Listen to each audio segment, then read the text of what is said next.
女媧造人嘅時候，究竟喺人類基因裏邊植入咗邊3道無法逾越嘅鎖呢？好多人一直以為我哋人類係萬物之靈，係進化史上邊嘅終極贏家，但事實嘅真相可能會讓你徹底懷疑人生。人類根本唔係進化嘅產物，而係一個被精準閹割後嘅殘次品，係一個被鎖死咗喺3維牢籠裏邊嘅生物囚徒。我哋引以為傲嘅智慧、情感同埋文明，喺更高維度嘅視覺睇嚟，不過係喺呢3道基因枷鎖嘅陰影下苟且殘存嘅假象。大家好，我係 Samantha。今次呢段視頻，請大家理性觀看。第一道鎖係壽命嘅熔斷機制，佢從物理層面上邊徹底鎖死咗人類累積個體經驗、衝擊真理嘅上限。你有冇仔細想過一個細思極恐嘅問題？點解自然界之中絕大多數嘅生物壽命都同佢哋嘅體型代謝率成正比，唯獨人類一旦跨入所謂嘅晚年，身體機能就會好似遭遇咗系統崩潰一樣，發生毀滅性嘅崩塌。喺《山海經·海外南經》中明確記載過一個軒轅國，喺嗰度嘅人長壽不老，動不動就800歲，甚至上1000歲。而喺《普朴子》中記載嘅上古大能，更加係能夠通曉天地，壽比南山。難道呢一啲只不過係古人離奇嘅幻想？呢啲其實就係人類被上鎖之前嘅原始數據。喺現代生物學之中，呢套鎖被刻喺染色體嘅末端，亦就係端粒。亦即係我所教授嘅光體煉金術進階課程裏邊教大家點樣解鎖嘅極為重要嘅部分，佢就係綁喺人類生物機器上邊嘅定時炸彈。每當你嘅細胞分裂一次，導火線就會短一截。呢個機制最詭異嘅地方係在於佢唔係因為磨損而自然耗盡，而係一種主動嘅自動引爆。即使醫療技術再發達，只要呢一道基因層面嘅熔斷邏輯不改，人類嘅肉體壽命就永遠被封死喺100歲左右。點解要鎖死我哋嘅壽命呢？因為如果人類擁有幾百年嘅巔峰期，個體經驗嘅累積將會達到一個恐怖嘅量級，好比一個研究咗500年嘅物理學家能夠輕易洞穿到宇宙嘅底層代碼。就係為咗防止我哋呢啲造物反客為主，創造者喺我哋嘅基因末端打咗死結，去俾你喺啱啱窺探到真理門檻嘅嗰陣時，就不得不因為你嘅身體腐敗而倉促離場。喺民間神話裏邊，彭祖活咗800歲，傳說佢就係喺歐雲堡裏邊被撕掉咗嘅嗰一頁。換個邏輯去睇，佢其實就係一個系統邏輯漏洞，係一個逃過咗壽命熔斷機制嘅漏網之魚。呢道鎖讓每一個天才嘅思考都冇辦法持續，讓每一個文明嘅累積都必須經歷慘烈嘅交替。人類被迫陷入咗生而學習、死而凋零嘅死循環。第二道鎖呢，係感官嘅降維過濾。佢從感知層面鎖死咗我哋對真實宇宙嘅認知。我哋眼睛睇到嘅、耳朵聽到嘅，真係呢個世界嘅全貌嗎？科學早已經證明，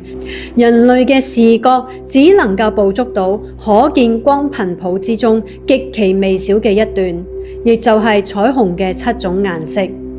除此之外嘅紅外線、紫外線、X 射線，仲有充斥喺呢個宇宙之中95%以上嘅暗物質、暗能量，我哋通通睇唔到。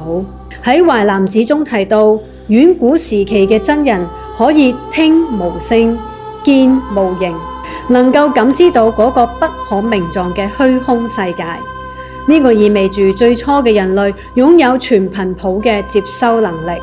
而女媧又或者講嗰個高維嘅創造力量，喺改造人類基因時強行關閉咗我哋大腦之中90%以上嘅感知通道。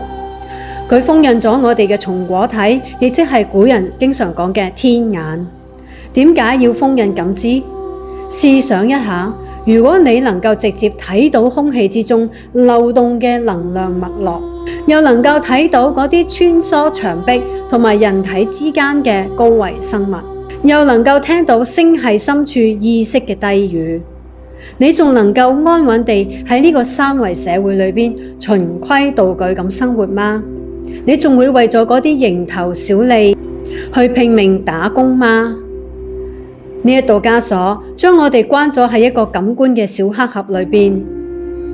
等我哋只可以通過五官嘅呢五線極窄嘅罅縫，俾我哋睇到世界。佢讓我哋變得極其容易被操控，因為你只能夠感知到呢個物質世界，所以你會瘋狂咁追求金錢、地位、名譽，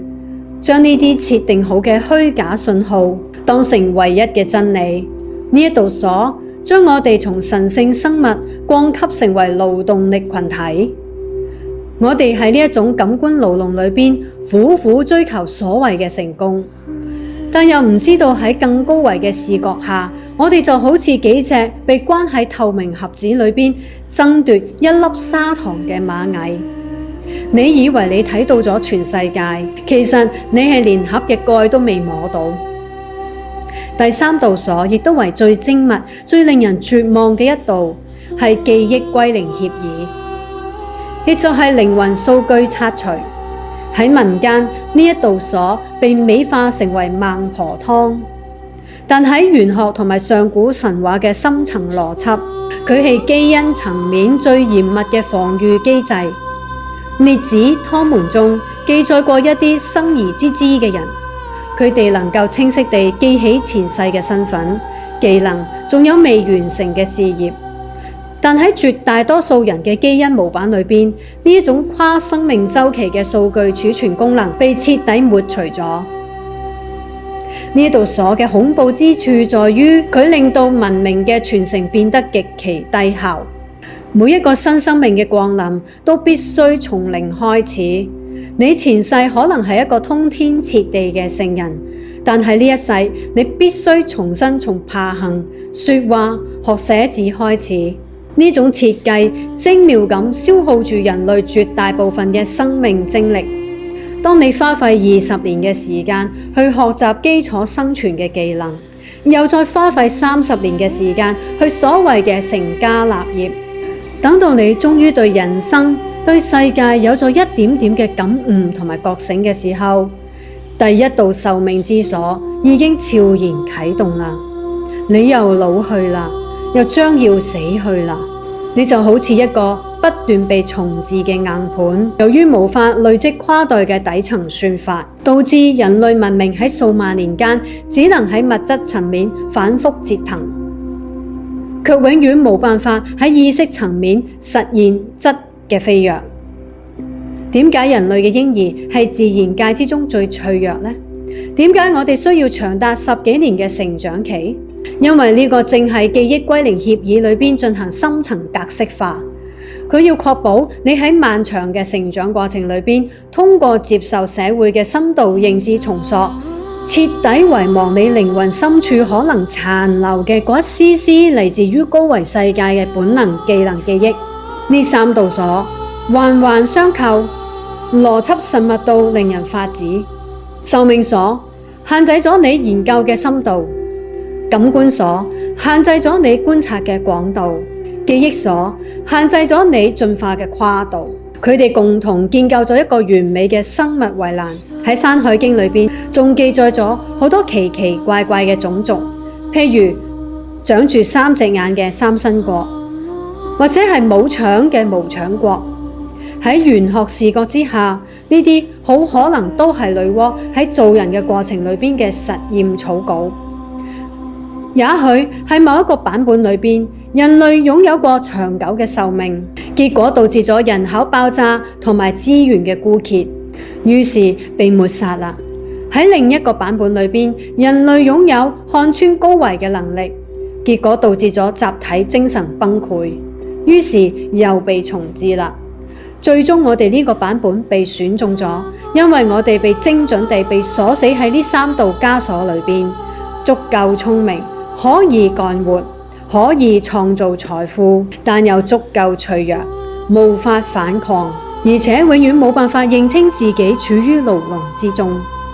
當我哋試圖用所謂嘅現代科學去破解基因密碼，去延長端粒，或者通過冥想去嘗試感知高維時，其實我哋就係喺度嘗試撬開緊呢個植入靈魂深處嘅鎖。但唔好忘記，每一道鎖嘅背後，可能都係連接住一套清理機制。喺靈寶經等典籍裏邊，曾隱晦地提到過末劫。每一位上古大神留低嘅預言裏邊，都有提到過末法時代或者文明重起。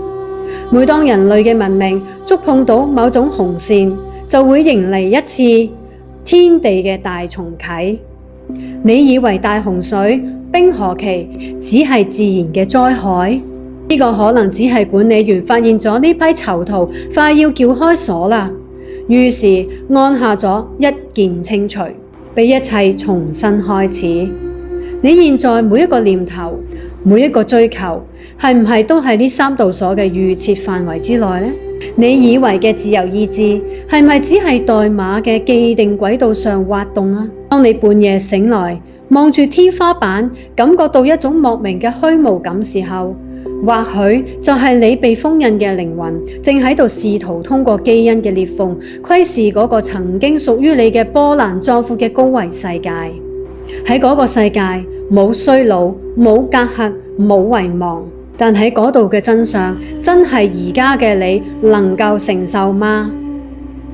如果你覺得呢三道鎖已經足夠令人窒息，咁喺以後嘅視頻，我哋要講嘅內容，可能你會更想深入知道。敬請期待。我係 Samantha，Namaste，Thank you，Thank you，Thank you，Thank you。